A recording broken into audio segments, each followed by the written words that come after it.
क्या आपने कभी सोचा है कि लोग मृत शरीर को अकेला क्यों नहीं छोड़ते? क्या सच में प्राण निकल जाने के बाद भी उस शरीर में कोई गूढ़ रहस्य छिपा रहता है?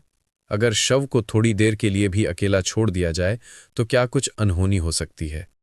आज मैं आपको एक ऐसी कथा सुनाने वाला हूं जो न केवल आपके रोंगटे खड़े कर देगी, बल्कि ये भी बताएगी कि यह परंपरा अंधविश्वास नहीं बल्कि गहरे सत्य से जुड़ी है।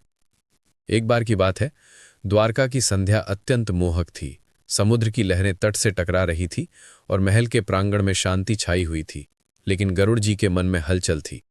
उनके चेहरे पर चिंता की लकीरें और आंखों में बेचैनी साफ झलक रही थी। वे धीरे धीरे कदम बढ़ाते हुए श्री कृष्ण के समीप पहुंचे।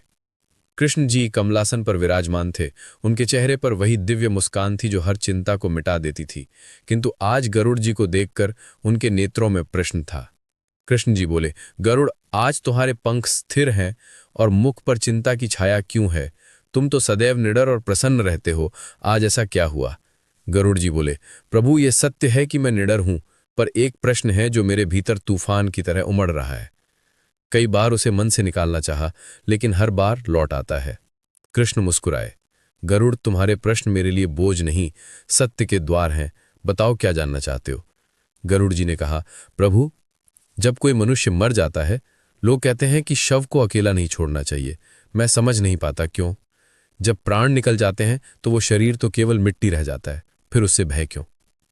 कृष्ण जी की मुस्कान एक पल में गंभीरता में बदल गई। उनकी आंखें सागर जैसी गहरी और शांत हो गई। कुछ क्षण मौन रहने के बाद वे बोले, गरुड़, तुम्हारा प्रश्न साधारण नहीं है। मृत्यु का यह रहस्य बहुत कम लोग समझते हैं। जब प्राण शरीर से निकल जाता है तब भी वह देह पूरी तरह रिक्त नहीं होती। वह एक ऐसा द्वार बन जाती है जिससे न केवल आत्मा की यात्रा होती है, बल्कि अदृश्य शक्तियां भी आकर्षित होती हैं। गरुड़ जी की आंखें आश्चर्य से फैल गई। वे बोले, प्रभु, क्या शव मात्र शरीर नहीं रह जाता? क्या उसमें कोई अदृश्य शक्ति कार्यरत रहती है? कृष्ण जी बोले, हाँ गरुड़, मृत्यु के पश्चात कुछ समय तक आत्मा शरीर के समीप बनी रहती है। उस समय उसका बंधन बहुत नाजुक होता है। यही कारण है कि शास्त्र कहते हैं, शव को कभी अकेला मत छोड़ो, क्योंकि उस क्षण एक अदृश्य आकर्षण उत्पन्न होता है जो ऐसी शक्तियों को खींच लाता है जो जीवितों के लिए विनाशकारी हो सकती हैं। कृष्ण जी की बात सुनकर गरुड़ जी और अधिक चिंतन में पड़ गए। उन्होंने पूछा, प्रभु, ये कैसी शक्तियां होती हैं जो मृतदेह की ओर आकर्षित होती हैं? कृष्ण जी बोले, गरुड़, यदि तुम सच में जानना चाहते हो तो मैं तुम्हें एक कथा सुनाऊंगा। एक ऐसी कथा जो इस रहस्य को उजागर करेगी, पर साथ ही तुम्हारे मन को विचलित भी कर देगी। कृष्ण जी की आंखों में एक साथ करुणा और गूढ़ता झलक रही थी। गरुड़ जी ने श्रद्धा से सिर झुका दिया। प्रभु, मैं तैयार हूं, कृपया वो कथा सुनाइए। कृष्ण जी बोले, तो सुनो गरुड़, क्यों शव को कभी अकेला नहीं छोड़ा जाता? वातावरण में अचानक एक सन्नाटा छा गया, मानो पूरी प्रकृति भी उस रहस्य को सुनने को ठहर गई हो। कृष्ण बोले, बहुत समय पहले गंगा के तट पर एक नगर बसा था। वह नगर धन धान्य से परिपूर्ण था, लोग धार्मिक भी थे, किंतु धीरे धीरे उनमें दिखावा और लोभ घर कर गया। धर्म केवल आडंबर बनकर रह गया था। उसी नगर में एक धनी व्यापारी रहता था। वह अत्यंत लोभी था, जीवन भर केवल धन और संपत्ति इकट्ठा करता रहा। धर्म कर्म की ओर उसने कभी ध्यान नहीं दिया। पर मृत्यु अटल है। एक दिन बीमारी ने उसे घेर लिया। उपचार हुए, मंत्रोच्चार हुआ, पर उसका प्राण धीरे धीरे देह को त्यागने लगा। नगर में शोक फैल गया। व्यापारी की मृत्यु पर भीड़ उमड़ पड़ी। स्त्रियां रोने लगीं, पुरुष सिर झुकाकर खड़े रहे। किसी ने सोचा भी नहीं था कि इतना धनी व्यक्ति इतना असहाय होकर विदा लेगा। अब उसके अंतिम संस्कार की तैयारी होने लगी। शमशान तक ले जाने का प्रबंध किया गया। परंतु गरुड़, वहीं एक गलती हो गई। एक ऐसी भूल जिसने पूरे नगर को अभिशाप की ओर धकेल दिया। गरुड़ जी ने विस्मय से पूछा, प्रभु, कैसी गलती? कृष्ण जी बोले, उस व्यापारी का शव रात भर अकेला छोड़ दिया गया था। परिवार और परिचित पूरे दिन शोक में डूबे रहे। थकान और दुख के कारण सबने सोचा कि अंतिम संस्कार सुबह करेंगे, इसलिए शव को एक कमरे में रखकर सब विश्राम करने चले गए। आधी रात का समय था। आकाश में घने बादल छा गए थे। नगर में अचानक ठंडी अजीब सी हवा चलने लगी। जो दीपक शव के पास जल रहे थे वे एक एक करके बुझ गए। पूरा कक्ष घने अंधकार में डूब गया। उस कमरे में अब बस सन्नाटा था, ऐसा सन्नाटा जिसमें अपने ही दिल की धड़कन भी डरावनी लगने लगी। उसी समय एक पहरेदार वहां से गुजर रहा था। उसकी नजर उस कमरे की ओर पड़ी जहां व्यापारी का शव रखा था। उसने देखा, पलंग के आसपास हल्की धुंध फैल रही थी। वो धुंध किसी साधारण धुएं जैसी नहीं थी, उसमें एक ठंडक थी जो रीढ़ तक उतर जाए। पहरेदार डर के मारे वहीं रुक गया। उसकी सांसें तेज हो गईं। उसने देखा शव की बंद आंखें हल्की सी फड़कीं और व्यापारी के चेहरे पर एक अजीब भयावह छाया दौड़ गई। कृष्ण जी ने गंभीर स्वर में कहा, सुबह जब परिवार वाले कमरे में पहुंचे तो सबके होश उड़ गए। शव वहीं था, लेकिन व्यापारी की आंखें पूरी तरह खुली हुई थीं। उसके चेहरे पर एक भयावह मुस्कान थी, मानो मृत्यु के बाद भी किसी अदृश्य शक्ति ने उस पर अधिकार कर लिया हो। गरुड़ जी सिहर उठे। उन्होंने पूछा, प्रभु, ये कैसे संभव है? प्राण तो निकल चुके थे, फिर ये हुआ कैसे? कृष्ण जी बोले, गरुड़, यही वो भय है जिसके कारण शास्त्र कहते हैं शव को कभी अकेला मत छोड़ो। जब देह अकेली पड़ जाती है तो वो एक शून्य बन जाती है, और शून्य को भरने के लिए अदृश्य शक्तियां अपना मार्ग खोज लेती हैं। कृष्ण जी कुछ देर मौन रहे। उनकी आंखों में रहस्यमयी गहराई थी। फिर बोले, लेकिन ये तो बस शुरुआत थी। असली भय तो तब उत्पन्न हुआ जब नगर के लोगों ने पहरेदार की बात सुनी। कृष्ण जी ने आगे कहा, सुबह जब शव देखा गया, नगर में हड़कंप मच गया। व्यापारी की आंखें खुली थीं और होंठों पर एक जमी हुई मुस्कान थी। लोगों के रोंगटे खड़े हो गए। तभी पहरेदार आगे आया। उसका चेहरा पीला पड़ चुका था, आंखें भय से फैली हुई थीं। वो कांपती आवाज में बोला, मैंने रात को सब देखा है। लोग उत्सुकता से उसकी ओर देखने लगे। पहरेदार बोला, जब सब लोग विश्राम करने चले गए थे, मैं ड्यूटी पर था। तभी मैंने उस कमरे की ओर देखा। वहां एक आकृति खड़ी थी, इंसान जैसी, लेकिन उसके पैर जमीन को नहीं छू रहे थे। उसकी आंखें लाल अंगारों की तरह चमक रही थीं। भीड़ में हलचल मच गई। किसी ने कहा, यह तुम्हारा भ्रम होगा। पहरेदार ने तुरंत कहा, नहीं, मैंने अपनी आंखों से देखा। वो छाया धीरे धीरे शव के पास गई और फिर उस शरीर में समा गई। ये सुनते ही स्त्रियां रो पड़ी, बच्चे अपने माता पिता से लिपट गए और नगर में भय की लहर दौड़ गई। किसी ने कहा, इसे तुरंत शमशान ले चलो, तो किसी ने फुसफुसाया, अब तो इसमें प्रेत बस चुका है। कृष्ण जी बोले, गरुड़, उस रात के बाद नगर की शांति भंग हो गई। व्यापारी का शव अब साधारण नहीं रहा था, उसमें एक अदृश्य छाया का वास हो चुका था। और जब कोई ऐसी शक्ति किसी देह में प्रवेश करती है तो उसका प्रभाव केवल उस शरीर तक सीमित नहीं रहता, वो पूरे वातावरण को अपने वश में कर लेती है। कृष्ण जी ने आगे कहा, उस दिन से नगर में अजीब घटनाएं होने लगी। रात के सन्नाटे में बच्चों के रोने की आवाज सुनाई देती, जबकि वे गहरी नींद में होते। घरों के कोनों से फुसफुसाहटें आती, जैसे कोई अदृश्य जिह्वा मंत्र बुदबुदा रही हो। कुओं से कभी हंसी की गूंज उठती और आंगन के दीपक अपने आप बुझ जाते। लोग भयभीत होकर घरों से बाहर निकलने से डरने लगे।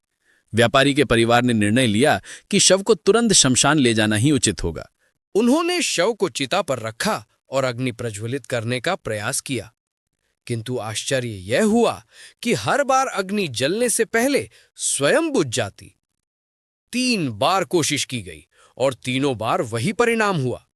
लोग भयभीत होकर एक दूसरे का चेहरा देखने लगे।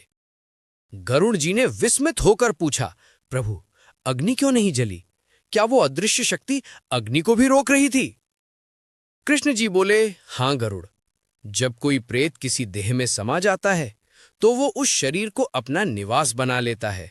जब तक कोई उसे शक्तिशाली साधक रोक न दे, वो उस देह से अलग नहीं होता। अब नगर में भय का वातावरण गहराने लगा। लोग आपस में कहने लगे कि यह शव अब सामान्य नहीं रहा, इसमें प्रेत का वास हो गया है। धीरे धीरे विचित्र घटनाएं घटने लगीं। किसी के घर में अपने आप बर्तन गिरने लगते तो कहीं छत से पदचाप सुनाई देती, जबकि ऊपर कोई नहीं होता। स्त्रियां बताने लगी कि रात में कोई अज्ञात स्वर उनके कानों में फुसफुसाता है। बच्चे घबराकर मां की गोद में रोने लगते। देखते ही देखते नगर में बीमारियां फैल गईं। लोग बिना कारण बुखार और कमजोरी से ग्रस्त होने लगे। वैद्य और चिकित्सक अचंभित थे कि यह महामारी अचानक कहां से आ गई। कृष्ण जी बोले, गरुण, नगरवासी समझ गए कि यह सब उसी शव और उसमें बसे प्रेत के कारण हो रहा है। नगर के मुखिया ने सभा बुलाई। लोग भय से कांपते हुए बोले, अब केवल कोई सिद्ध साधक या तांत्रिक ही हमें इस संकट से बचा सकता है। गरुण जी ने पूछा, प्रभु, क्या उन्होंने किसी तांत्रिक को बुलाया? कृष्ण जी बोले, हां गरुण, नगर की दहशत इतनी बढ़ गई थी कि उन्होंने एक वृद्ध तांत्रिक को बुलाने का निश्चय किया। लेकिन जो उसने कहा उसने सबके रोंगटे खड़े कर दिए। कृष्ण जी ने आगे कहा, नगर में उस समय अंधकार गहराने लगा था जब एक वृद्ध तांत्रिक जिसका नाम भैरवनाथ था नगर के द्वार से भीतर आया। कहा जाता था कि वो जन्म से ही प्रेत साधना में निपुण था। उसके जटाजुट वाले बाल, भस्म से लिपटा शरीर और हाथ में त्रिशूल देखकर लोग सहम उठे। उसकी आंखों में गहरी लाल आभा थी जिसमें ज्ञान और अडिग साहस दोनों झलकते थे। लोग उसके चरणों में गिरकर बोले, महाराज, नगर पर विपत्ति आ गई है। व्यापारी का शव प्रेत के वश में है। अग्नि उसे स्वीकार नहीं करती। कृपा कर हमें मुक्ति दिलाइए। भैरवनाथ ने गंभीर स्वर में कहा, मुझे सब ज्ञात है। जिस क्षण उस शव को अकेला छोड़ा गया उसी क्षण यह प्रेत उसमें प्रवेश कर गया। अब यह केवल मृत शरीर नहीं बल्कि प्रेत का पात्र बन चुका है। नगरवासी सहम गए। गरुड़ जी ने पूछा, प्रभु, क्या तांत्रिक ने तुरंत अनुष्ठान प्रारंभ किया? कृष्ण जी बोले, नहीं गरुड़, पहले उसने सबको चेतावनी दी। भैरवनाथ ने कठोर स्वर में कहा, यह संकट तुम्हारी लापरवाही से आया है। जब शव अकेला रह जाता है तो वो खाली घर बन जाता है और खाली घर पर प्रेत अधिकार जमा लेता है। अब इसे हटाना आसान नहीं क्योंकि यह प्रेत लोभ और अधूरी इच्छाओं से पोषित है। लोग बिलख पड़े। व्यापारी के परिजन रोते हुए बोले, स्वामी, जो भी करना पड़े बस हमारे नगर को इस आपदा से मुक्त कीजिए। भैरवनाथ ने अपने कमंडल से जल छिड़का, त्रिशूल भूमि में गाड़ा और प्रेतोद्धार मंत्र का उच्चारण शुरू किया। हवा भारी हो गई, वातावरण में अजीब गंध फैल गई, दीपक टिमटिमाने लगे। वो ऊंचे स्वर में जप करने लगा, ओम क्षम प्रेताय नमः, और तभी वह हुआ जिसकी किसी ने कल्पना भी नहीं की थी। व्यापारी का शव जो अब तक निश्चल पड़ा था अचानक कांप उठा। उसकी गर्दन एक ओर झुके और होठों से करहा जैसी आवाज निकली। भीड़ भयभीत होकर पीछे हट गई। स्त्रियां चीख उठीं। भैरवनाथ ने आंखें बंद रखीं और मंत्रोच्चार और तेज कर दिया। तभी शव की आंखें अचानक चौड़ी हो गईं। उनमें ऐसी चमक थी कि देखने वाले सिहर उठे। कृष्ण जी बोले, गरुण, उस क्षण नगरवासियों को समझ आ गया कि वो शरीर अब केवल एक मृतदेह नहीं बल्कि एक प्रेत का निवास बन चुका है और वह प्रेत इतनी आसानी से नहीं जाने वाला। कृष्ण जी आगे बोले, जब शव हिलने लगा और आंखों से वह भयंकर चमक निकली, लोग घबराकर तांत्रिक के पीछे छिप गए, लेकिन भैरवनाथ शांत रहा। उसके त्रिशूल से चिंगारियां उठीं और उसकी गूंजती आवाज चारों ओर फैल गई, ओम शौम प्रेताय नमः। और उसी क्षण शव एक झटके से बैठ गया। उसकी गर्दन टेढ़ी होकर मुड़ी और होठों से भयावह कराह निकली। मां, मेरा धन। शव के होठों से ये शब्द निकलते ही चारों ओर अफरा तफरी मच गई। लोग भयभीत होकर पीछे हट गए। स्त्रियां अपनी आंखें बंद कर बिलख उठीं। बच्चे अपनी माताओं से लिपटकर कांपने लगे। भैरवनाथ ने गहरी सांस ली और ऊंची आवाज में कहा, कौन है तू? किस कारण इस शरीर को नहीं छोड़ रहा? नगर को क्यों आतंकित कर रहा है? अचानक उस निर्जीव देह से भारी असामान्य स्वर गूंजा, मैं व्यापारी हूं, मैं यहां से नहीं जाऊंगा। मैंने जीवन भर धन अर्जित किया पर उसे छोड़ने की इच्छा नहीं। गरुड़ जी ने चकित होकर पूछा, प्रभु, तो क्या वह व्यापारी की आत्मा ही उस शरीर में बंध गई थी? कृष्ण मुस्कुराए, हां गरुड़, जब कोई आत्मा अपनी लालसाओं में उलझी रहती है तो मृत्यु के बाद भी मुक्त नहीं हो पाती। उस व्यापारी का लोभ ही उसकी जंजीर बन गया। उसी अधूरी तृष्णा ने प्रेत को आकर्षित किया और दोनों की शक्तियां मिल गईं, व्यापारी की इच्छा और प्रेत की ऊर्जा। यही कारण था कि चिता उसे स्वीकार नहीं कर पा रही थी। भैरवनाथ ने गंभीर स्वर में कहा, यह आत्मा अब साधारण नहीं रही, यह प्रेत रूप में परिवर्तित हो चुकी है। जब तक इसकी अधूरी चाह पूरी नहीं होती या इसे धर्म मार्ग पर नहीं लाया जाता, यह शांत नहीं होगी। यह अपने परिवार को भी विनाश की ओर धकेलेगी। नगरवासी भयभीत होकर बोले, महाराज, अब क्या किया जाए? भैरवनाथ ने कहा, इसका एक ही उपाय है। आज रात कोई साहसी व्यक्ति इस शव के पास बैठेगा। यदि वह भय पर विजय पा गया तो नगर बच जाएगा। यदि असफल रहा तो यह प्रेत सबका अंत कर देगा। पूरा नगर स्तब्ध रह गया। किसी में भी इतना साहस न था कि वह शव के पास रात बिताए। तभी व्यापारी की पत्नी रोते हुए बोली, हमारा क्या अपराध है? हमें यह दंड क्यों मिल रहा है? भैरवनाथ ने शांत किंतु कठोर स्वर में कहा, दोष तुम्हारा नहीं, तुम्हारे पति के लोभ का है, लेकिन अब यह संकट सबका है। यदि आज रात कोई नहीं रुका तो यह प्रेत और अधिक शक्तिशाली बन जाएगा। गरुड़ ने पूछा, प्रभु फिर किसी ने आगे कदम बढ़ाया? कृष्ण बोले, हां गरुड़। उस क्षण व्यापारी का पुत्र आगे आया। उसका चेहरा भय से पीला था, पर उसकी आंखों में दृढ़ता थी। उसने कांपती आवाज में कहा, यदि पिता की आत्मा को मुक्ति इसी से मिलेगी तो मैं तैयार हूं, मैं उन्हें अकेला नहीं छोड़ूंगा।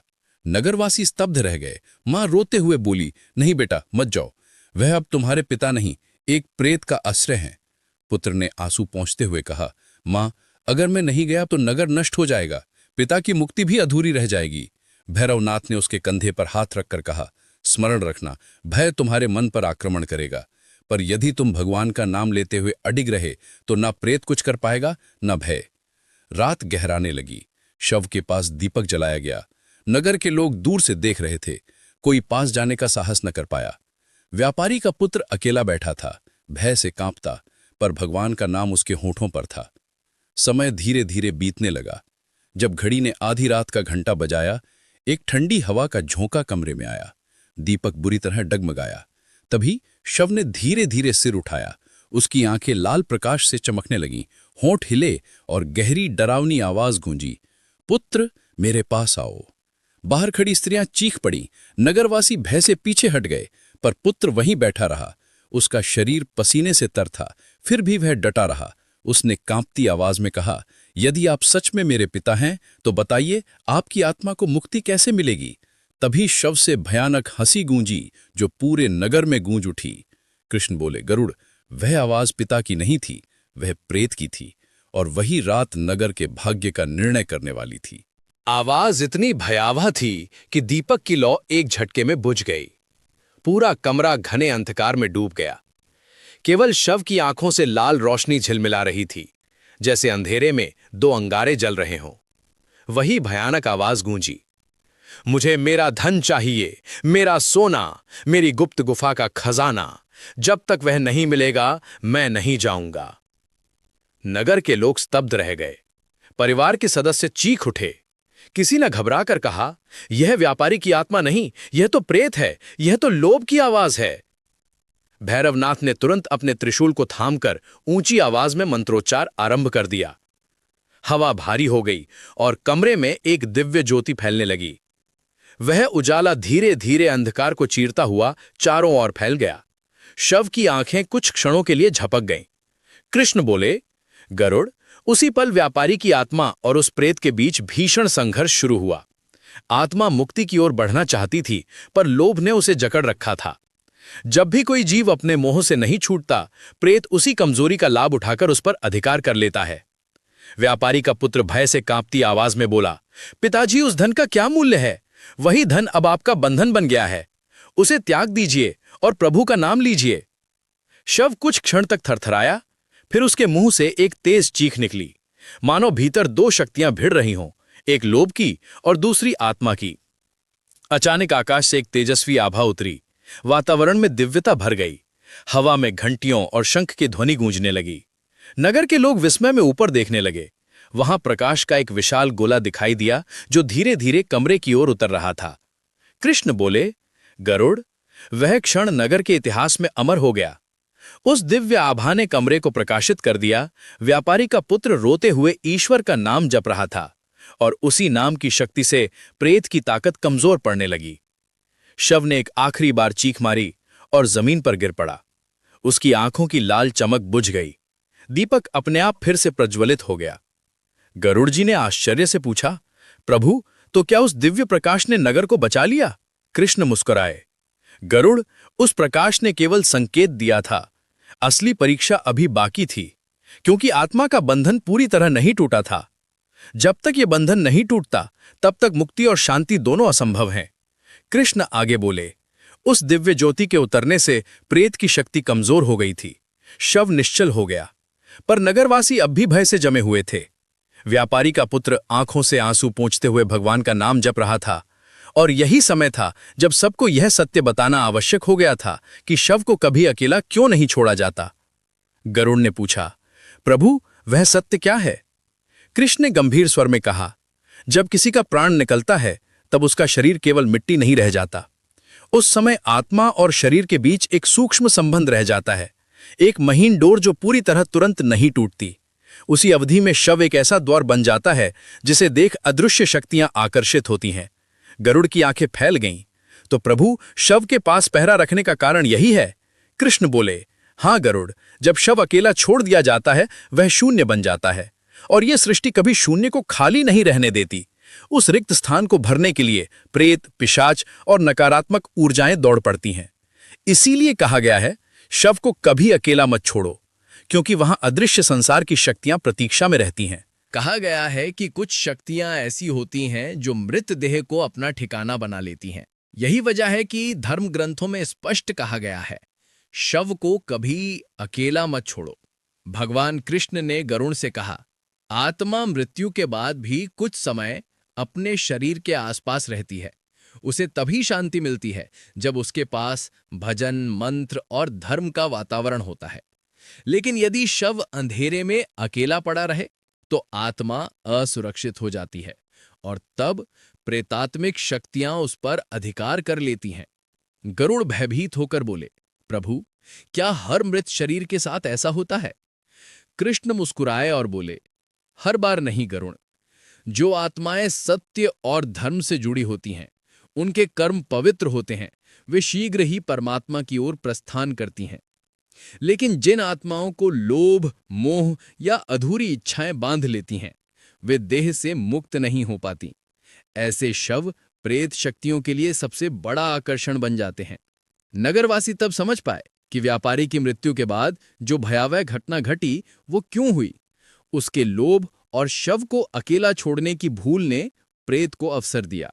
भगवान कृष्ण बोले, गरुड़, याद रखो, शव केवल मिट्टी नहीं होता, वो एक सेतु है, आत्मा और अदृश्य लोक के बीच का। जब तक वो सेतु सुरक्षित ना रहे, कोई भी दुष्ट शक्ति उस पर अधिकार कर सकती है। इसलिए दीपक, मंत्र और सत्संग यही उसकी रक्षा कवच हैं। गरुड़ की आंखें भर आईं।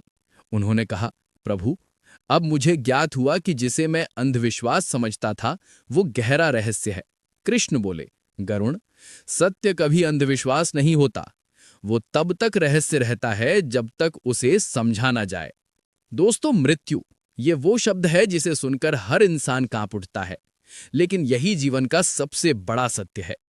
जन्म हुआ है तो मृत्यु निश्चित है, लेकिन सवाल यह है कि मृत्यु के बाद क्या होता है? शव को अकेला क्यों नहीं छोड़ते? आत्मा कहां जाती है? और शमशान के नियम इतने कठोर क्यों हैं? पहला सत्य, शव को अकेला क्यों नहीं छोड़ते? मृत्यु के पश्चात आत्मा कुछ समय देह के पास रहती है। उस समय शरीर एक सूक्ष्म द्वार बन जाता है। यदि शव अकेला छोड़ा जाए तो वो शून्य बन जाता है, और शून्य कभी खाली नहीं रहता। प्रेत और नकारात्मक ऊर्जा उस शून्य में प्रवेश कर जाती हैं। इसलिए शास्त्र कहते हैं कि शव के पास दीपक जलाओ, मंत्रोच्चार करो और पहरा रखो। ये केवल परंपरा नहीं, बल्कि आत्मा की सुरक्षा का विज्ञान है। दूसरा सत्य, आत्मा का मार्ग। आत्मा कभी समाप्त नहीं होती। शरीर पंच तत्व में लीन हो जाता है, पर आत्मा अपने कर्मों के अनुसार अगले लोक की ओर बढ़ती है। जिसने धर्म और भक्ति से जीवन जिया, उसकी आत्मा प्रकाश की ओर जाती है। लेकिन जिसने लोभ और पाप में जीवन बिताया, वो भटकती है और प्रेत योनि में फंस जाती है। तीसरा सत्य, शमशान का रहस्य। शमशान केवल शवदाह की जगह नहीं, बल्कि आत्मा के अंतिम संस्कार का द्वार है। वहां के नियम आत्मा को दिशा देने के लिए हैं। दीपक आत्मा के मार्ग को प्रकाशित करता है, मंत्र उसे शक्ति देते हैं, और निगरानी आत्मा की सुरक्षा करती है। चौथा सत्य, मृत्यु का भय। मृत्यु का डर उन्हें होता है जो पाप, मोह या अधूरी इच्छाओं से बंधे होते हैं। जिसने धर्म का पालन किया और प्रभु का नाम लिया, उसके लिए मृत्यु नए वस्त्र धारण करने जैसा अनुभव होती है। पांचवा सत्य, प्रेत क्यों बनते हैं? जो आत्माएं इच्छा या मोह के कारण मुक्त नहीं हो पाती, वे भटकती रहती हैं। इसलिए कहा गया है, धर्म और संतोष ही आत्मा के सच्चे रक्षक हैं। दोस्तों, ये कथा केवल रहस्यमय नहीं, बल्कि एक आध्यात्मिक विज्ञान है। अब आप समझ गए होंगे कि शव को अकेला क्यों नहीं छोड़ा जाता और मृत्यु का असली संदेश क्या है। अगर ये कथा आपको ज्ञानवर्धक और रोचक लगी हो तो वीडियो को लाइक करें, अपनी राय कमेंट में लिखें और अगर आप भी श्री कृष्ण के भक्त हैं तो लिखिए जय श्री कृष्ण। ऐसी ही और अद्भुत कथाओं के लिए हमारे चैनल को सब्सक्राइब करें और बेल आइकन दबाना ना भूलें ताकि अगला रहस्य आप सबसे पहले जान सकें।